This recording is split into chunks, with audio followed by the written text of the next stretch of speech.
talking. It's Tamika Austin with Teamster Talk, and today we are here with one of my favorite people who it's like the soul of Local 455, Vincent Shaw. Too kind. You are the soul. You're like the spirituality of this local. And I'm Scott Nelson. We're adding a co-host to the show, so I'm normally behind the cameras, but I'm happy to be in front of it and bring my point of view to this. How you feeling today? I am fantastic. I'm excited about what you guys are doing. Um, I'm just loving every minute of Well, I'm just telling you right now, you're gonna have fun. We always have fun. it. And I know no other way. I know no other way. okay, so I know you are. Well, you're a retiree now. So how long Correct. were you a Teamster? Well, it's kind of like the Marines. Once a Marine, always a Marine. Once a Teamster, always a Teamster. Thank you for that because I have always said that once a Teamster, always a Teamster. Whether you retired, whether you were with a company for 10 years, 5 years, and you left, once in, you can't get out. You can't. And we're a family. How do you run away or quit activism? That's true. Yeah. So if you have that belief, then you're going to always have that belief, at least for me. So And how long were you a BA? I was a BA about 24 years. I initiated in Teamsters in 1977. So I had, when I retired, a good, I don't know, 43, 44 years in. That's pretty cool. And who did you represent? Wow, a myriad. Everything from laundry to mattress, building, ceiling, CD mattress, Serta mattress, warehousing, Kroger contracts, administer Kroger contracts, um, God, everything, public service, correction officers. I just can't think. Steel industry. Over those years, I probably administered easily 20 different industries, easily. That's pretty cool. Okay, so we brought you here so we can talk about contract negotiations because I am UPS, so our contract is national and a whole different ballgame. But you do white paper, and that's why we brought Scott on today, is because I'm not a white paper girl. So I want to ask you questions to really just simplify the process. So what happened with what's the step one part of the process? How do you get these people mobilized? Because I think it's interesting on the white paper side when they get mobilized because I feel like they're way more involved. You see more members here, more members engaged. Unlike a master contract such as UPS, a lot of the airlines, um, I think your point is well taken in that everything is happening in DC or around the country in a master agreement. And oftentimes there's not member reps as part of that process, right? So they're not sitting at the table. Under white paper, we take union stewards and occasionally some of the agents will hold an election to see who's going to be on the bargaining committee. But we take generally union stewards, your coworker rep, and they're bringing your voice right to the table. And so that's probably what draws them because you're going to go right back on the floor um, during the negotiation process and after the negotiation process. And so you get that inside track directly from the horse's mouth, so to speak. So then the craft meeting and the purpose of them. Well, one, I think when you bring up the point that they're going from the negotiating table back to their members. So they're going to their area. So like me and my center, I would go back to like my center with my drivers. And it's more that one-on-one interaction with your coworkers, which makes it different. Correct. You're inundated. And when you're a steward on white paper, and by the way, we'll get into that mum's the word when it comes to the negotiations table. So we'll get into that and why. But they're typically, once you enter negotiations, stewards are inundated with questions, what's happening, um, and they're told strictly no. not going to do that. So to get it all started, generally speaking, members, the one time that they begin to really become engaged is the year of their contract. They know that contract negotiations are going to happen. You got to take advantage of that at the earliest point and start really bringing them into the fold, getting them excited about negotiations, building them up, organizing them, if you will, um, because there's a task to be had, and sometimes it's not easy, and a lot of times it's not easy. So I personally wanted to start no less than 6 months engaging them. I'm talking simple conversation on the floor, stewards having simple conversations on the floor, but we're not really ready to go yet. I need to get you ready. Craft meetings. Craft meetings will not be about the negotiations per se, but you can let it leak in, right? Because they're going to have that question. Hey, Vince, so what's happening this year with negotiations? We're going to have a formal meeting for that down the road. But I don't mind engaging that because I want them. Hey guys, I can tell you the company's probably coming at us for this way or that way, or something happened in this last contract with a period of the 3 years or 4 years. We need to get ready for it because this has been a pain in my butt, and we need to get this language right. And so that's the build up, or getting them ready. And then the next step, while that's going on, agents should also be preparing for negotiating with the materials, such as an information request. It takes a lot of time to disseminate all this information. You need to get health and welfare information. You need to know who's making what money. Is anybody being paid above? There's just a whole lot of stuff that you need from the company, and you need to give yourself enough time. And sometimes I've taken stewards out of service to help disseminate some of that stuff.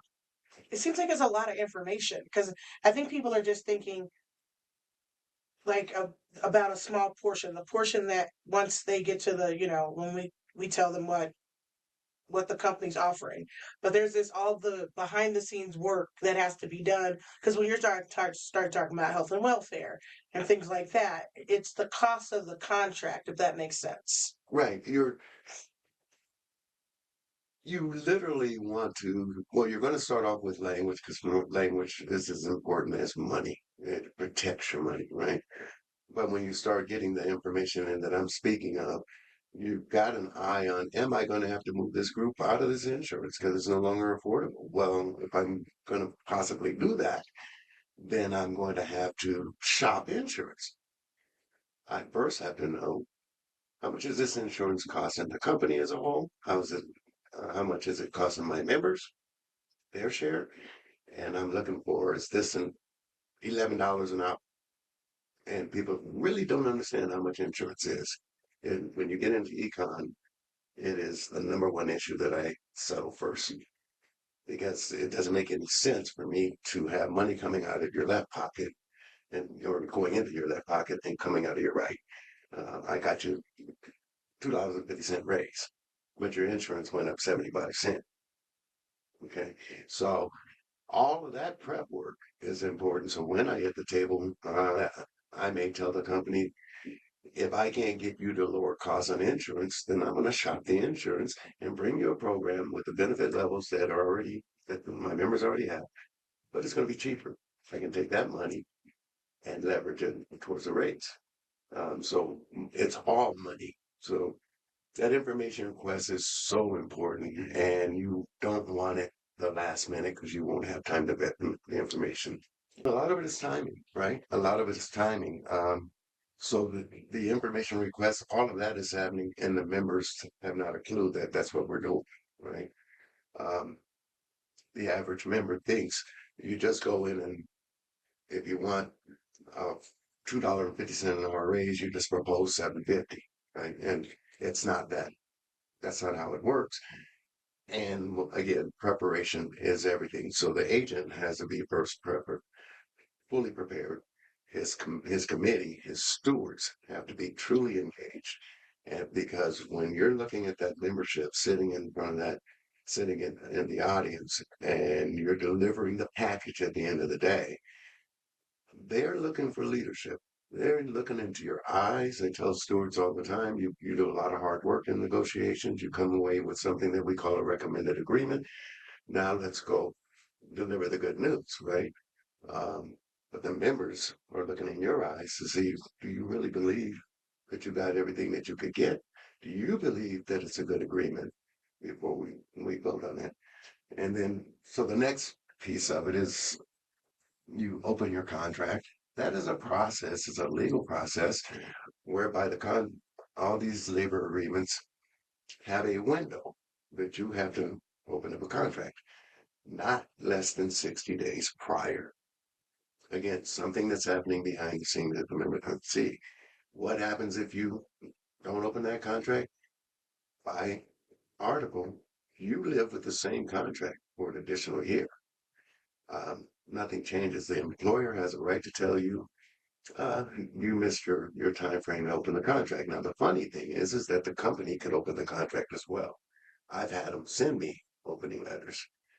When I get one from the company, I already know they're coming for something because most of them would go status quo for that year.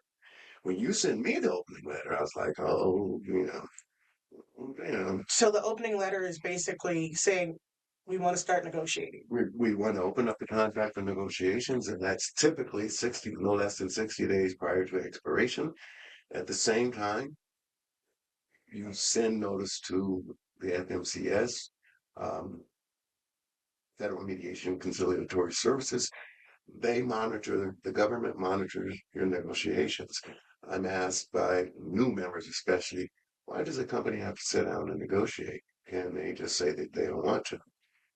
No. The answer to that short answer is no. They must engage in good faith bargaining. If they don't, and the contract expires, you now can strike, but you can't be replaced. It would be a true ULP, unfair labor practice strike, which is what you really want. So they're going to always come to the table, and that doesn't mean they're going to roll over. Mhm.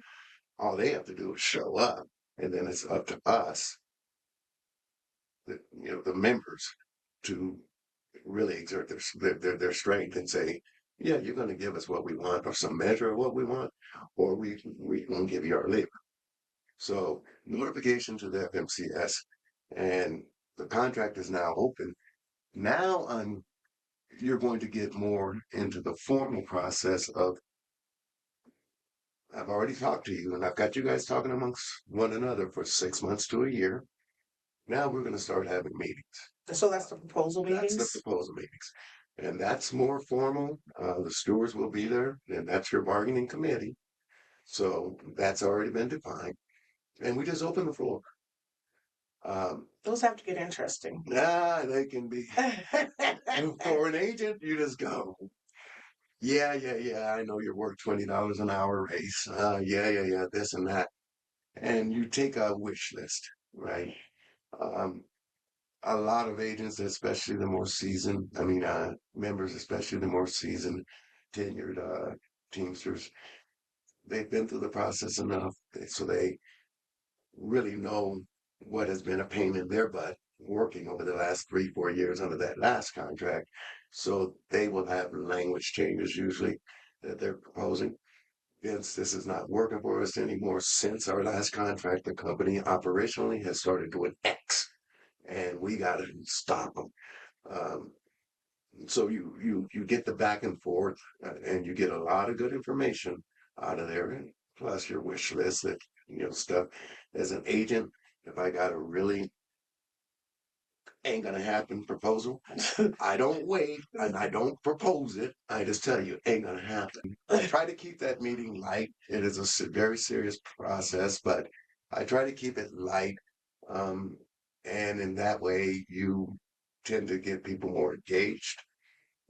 So when I call you on your BS, I'm gonna do it in a comical way. Like, really, sister, really?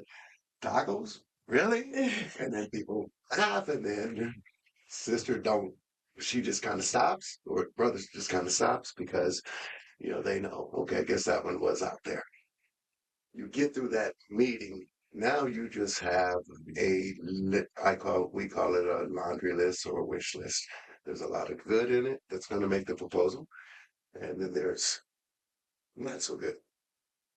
From there, I wait. Generally speaking, I don't want to do proposal meeting until weeks before negotiations. Because when you start it too soon, members are, what's happening? Scott, what's happening? What's happening? And we haven't met.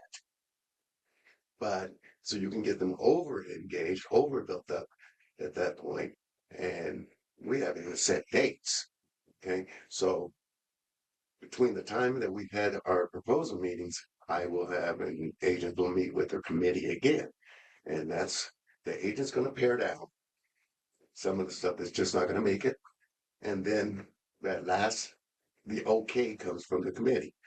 Okay, guys, this is what I got out of that. What do you guys think? And then we literally come down with the 10, 12 language items that we're going to be talking about. I will say that in a proposal meeting, I seldom take and I encourage other agents, don't take a economic proposal. I know that's one of the most important things to members. Well, Vince, what are we going to ask for? What are you going to ask for? I hate giving that number because if I don't come back with it, if we don't come back with that, then you fooled yourself into believing that that was going to be the number, right? So I will tell you straight out, guys, I'm not taking any kind of proposal. I'm going to protect your insurance. I'm going to keep it as affordable as I can. And then we're going to go for money and we're going to go for pension.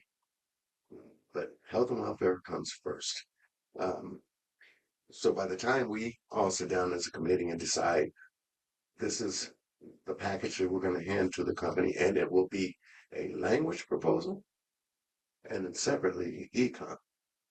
The reason for that is I want, again, language is so much more important than people think.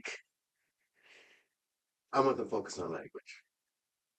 If I give it to a full package, just like our members, when we ratify an offer, they go straight to the back and look at the money. Now, my first offer or my first ask on the econ is going to be, it's going to shock the company every time. They spend so much time worrying about this number that they're not paying attention to all this important language I need. And they get sometimes pissed off. Well, why can't you just don't tell me how to negotiate. I got your attention right now, and if you want to get to that, then give me this. Then we can move to that. Okay. And it's something else too I understand with language versus econ is if we go out on a language strike, they can't replace us. But if we just go out on an econ strike, they can. And correct me if I'm No, wrong. you're absolutely right. You cannot have what's known as an economic strike. It can't be just about the money. Um, even if they're even if they're talking about concessions, you can't legally. A strike is not supported by that. It has to be an unfair labor practice strike.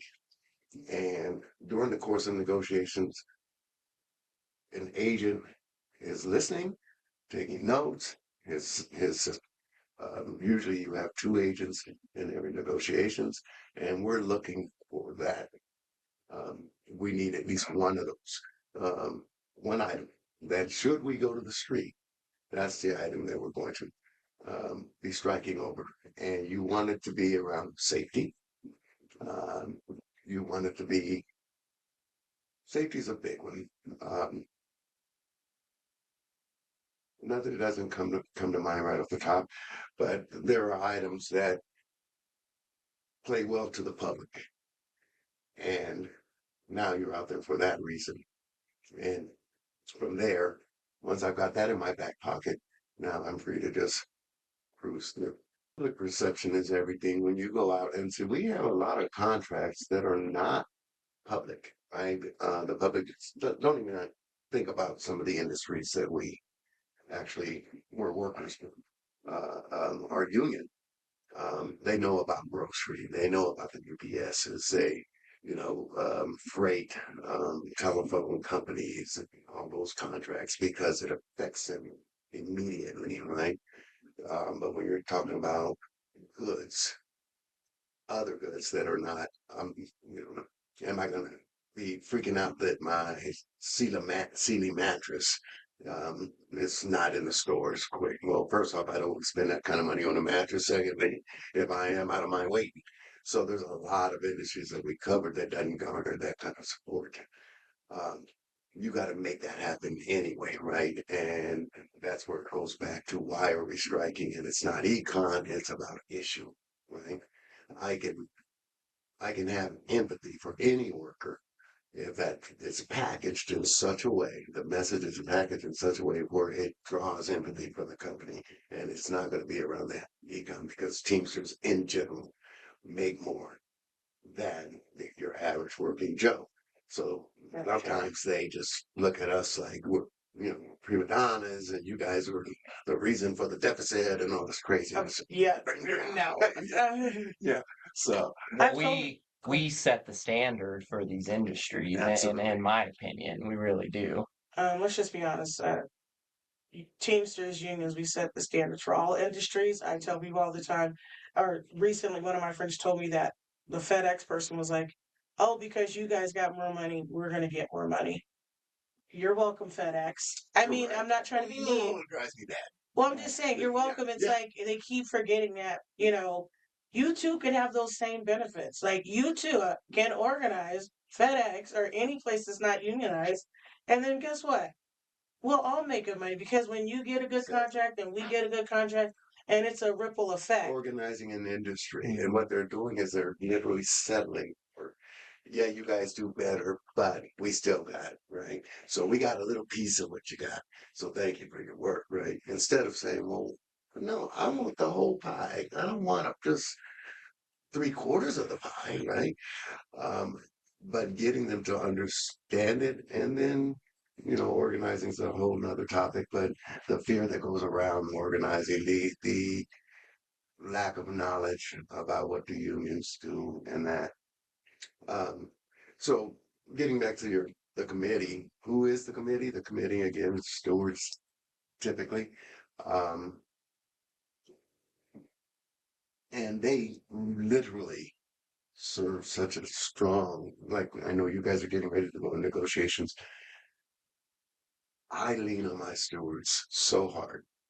I hold them to task. I didn't take you off work to sit around this table to look cute. You are here to do a job. And so that means that as we are negotiating, now we're at the table, it's go time, the exchanging of proposals. When we start that process, I want my stewards engaged. I want them taking notes. Not all notes are good notes. I try to educate them on don't write down everything you hear. Um, but typically that process is we have two rooms, the main room where both parties sit down. They're depending on the size of the committee, there could be 25, 30 people in this. So who does negotiate the contracts? That's going to always be your agent is going to lead the negotiations. And then the second, um, I'm a firm believer. I don't care if it's 200 people barn or 1,000 person barn or 4 person barn. You, we do it. I believe in doing it the same way because that 4 person barn, they're paying dues, they're doing everything, they're in the fight. I give them the same attention. But I'm going to be the lead negotiator. My second is there to really work with the committee and help them stay focused. Um, he or she will know where I'm trying to go and take the negotiations. And in caucus which is we'll get into that, but in caucus, he or she is really working with that committee to say, did you hear what we just heard down there? Or did you see that we got this, and this accomplished so that they can feel like they're moving forward? Typically brand new stewards in negotiations, white paper, just like, There's some BS. This is some BS because they're being told no, no, no, and it's a patient thing. I hand across our proposals. The company will review them. Typically, they're going to have a set of their own people think our members forget that the contract was built from union proposals, meaning desires, working conditions changed, whatever. But the company has a right to throw in proposals too. And most of the time, they're looking to expand on flexibility. They're literally, typically their number one thing. How can I lower my cost through language? No different than I'm looking to protect what we've heard through language. So I exchange, I walk me through the document, and then they do the same. A lot of times anymore nowadays, they'll take our document, we caucus. They leave the room, we stay in this room, they go and consider give some consideration to what the union's asking. And then from that, they respond to ours, but they also present their proposals. So that process of going to the table, literally item by item, a proposal might, before you get what is known as a tentative agreement on an item, it might look exactly how you propose it, but then it might actually be pared down some, and you got some of what you were asking, right? Um, because they have a right to counter. Well, I can't give you union, I can't give you guys that, but we'll counter you with this. And let's just say that we were asking for 3 personal days, 3 more personal days. I can't do that. And when it's all said and done, what makes the final offer is 1 personal day, right? But that may have taken 6, 7 back and forth to even get that. Because once I moved it down to 2, when all I really was seeking was 1, Hard eye. now I've got a hard no. I will have these 2. And then they acquiesce at some point. I'm lucky and I get the 1, right? But they really think that they're buying me off with 1 when I saw them. I was really looking for it. How long do negotiations take? Well, it depends on the agreement. The larger companies typically are going to take they could and oftentimes the mouthpiece for our negotiations they're not local managers, they're not the GM. Um, they they are attorneys a lot of the times that fly in from corporate. Sometimes they hire outside counsel, and I love the fact that I'm just a blue collar dude who just believed in what he believed in, and I don't have a degree. But I have sat across from CEOs of major corporations to you name it, and they got to sit here with us blue collar people and listen to us. And if nothing else, people should take that away from it, being a Teamster. You're just a bunch of everyday men and women who believe in what you do, and you get to make them, not your GM, not the supervisors. The supervisors are a non-factor. Our bargaining committee actually sit across from people so much higher in status in the company or whatever and their floor supervisors that aren't part of that process, right? So when the contract is done, you have served a purpose in a where you were part of the process, right? In creating that document. Supervisors don't have a clue until company prints their version of it, but you helped create that. And that's so powerful.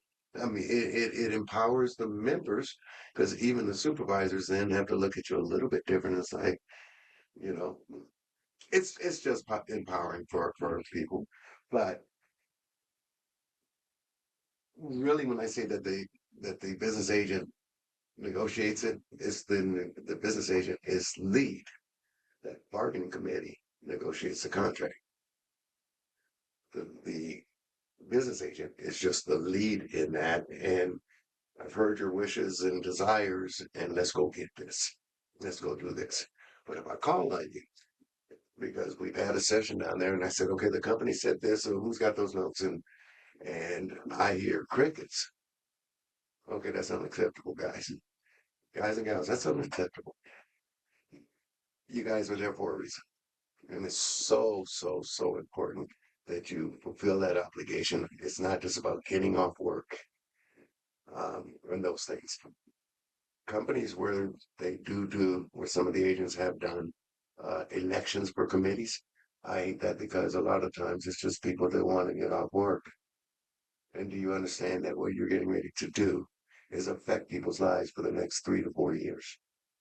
So it ain't a game, even when we get down to strike talk or whatever. It's not a game. This is serious business. Um, so once you get through that whole process, the negotiations process, um, you've done your language. Now you hand over your econ. The lion's share of your time is spent on language, believe it or not, which is purposeful. Okay. But that might take them flying in and out of here 2 or 3 times, meeting three days to a week at a time to come to just get the language done. Now we introduce the economic proposals. And I've done my homework. I know whether I'm going to propose to move them to a Teamster plan on insurance or whether or not yours is still working, but I just got to reduce the cost to my members or get the company to pay it all. Once I'm satisfied with that, and we're satisfied with that, then okay, this is affordable, user-friendly insurance. Now we can start talking about where my money. Okay. And they want to just say, well, Vince, I just spent, you know how much this insurance is? That's $9 an hour. Okay, where my money go? Where my rates? Because that took care of that, but I still, the economy being what it is, if I'm renting, my rent went up, groceries are higher. Yep. Okay, so that's just only one piece of the pie. Now we move on that. And it's never lost on me, and I'm going to say this to your members, put money into your pension. The promise is real. I retired 2.5 years ago. My wife was mostly a homemaker, and we have a decent retirement. I think that it's so important to understand you're young now, you might be passing through, you think, but the next thing you know, you're at that company for 20 years, 30 years, but you didn't think you was going to be there. So you didn't bother putting money into the pension. So now you're working till 65, 67, 61 because you didn't put enough money into the pension. Put money into your pension so that you can achieve the promise sooner than I did. Yep. Okay. Now you got, at some point, the asking is done. The company will hand over what's called a last best and final offer. There's a slight difference between a final offer and a last best and final offer. Final offer, you're signaling to me that I might be able to come back for more, but you don't know that I can get this voted in. So you're going to let them reject that contract, and then you're going to come back and that little extra 25 cents or whatever, you're going to give it to me then. I tend to not play that game because when it comes time to vote this contract, I want a real vote. I want all the money on the table, and then let me go do my job because my members are educated. I know you guys look at them as just blue collar and uneducated people and tools in your company. These men and women know what the hell's going on. Okay.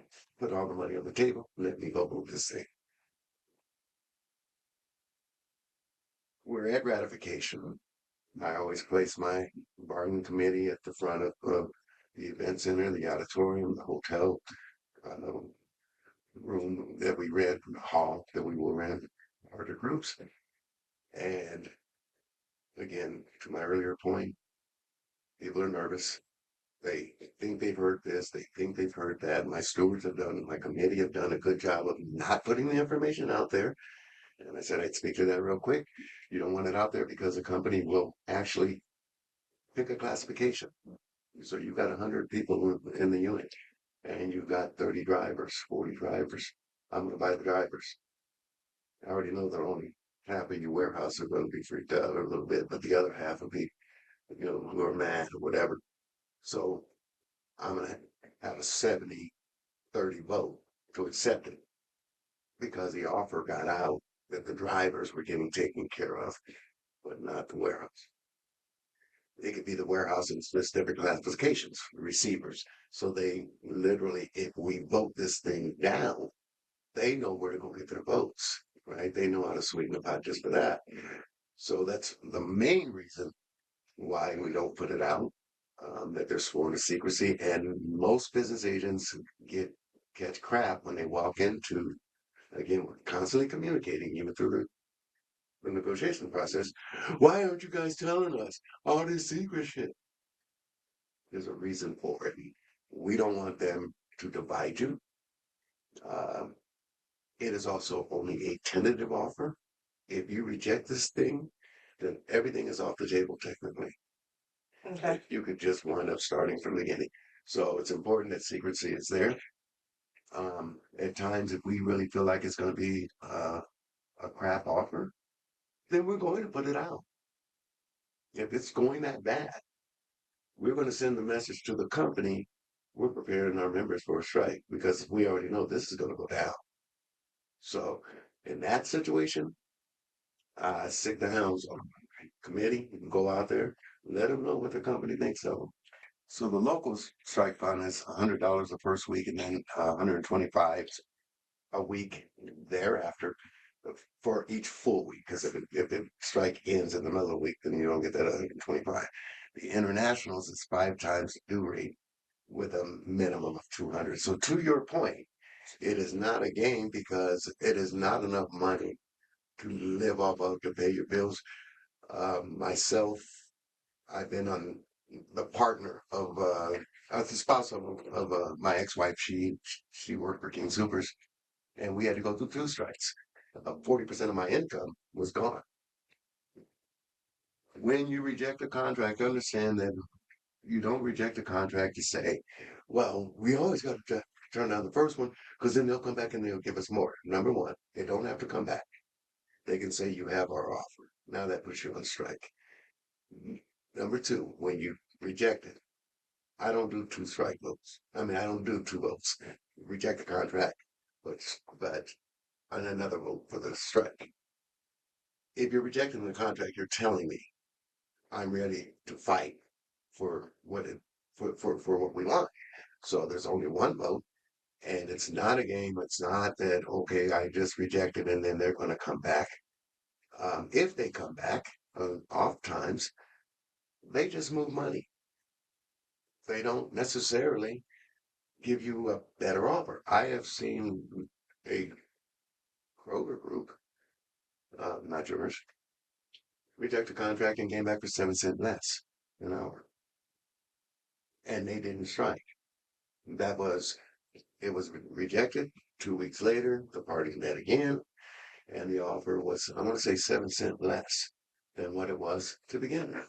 So when you are in that process and your buddies and you guys have decided on the floor that you guys are gonna come and tell them, hell no, we're gonna tell the company, hell no.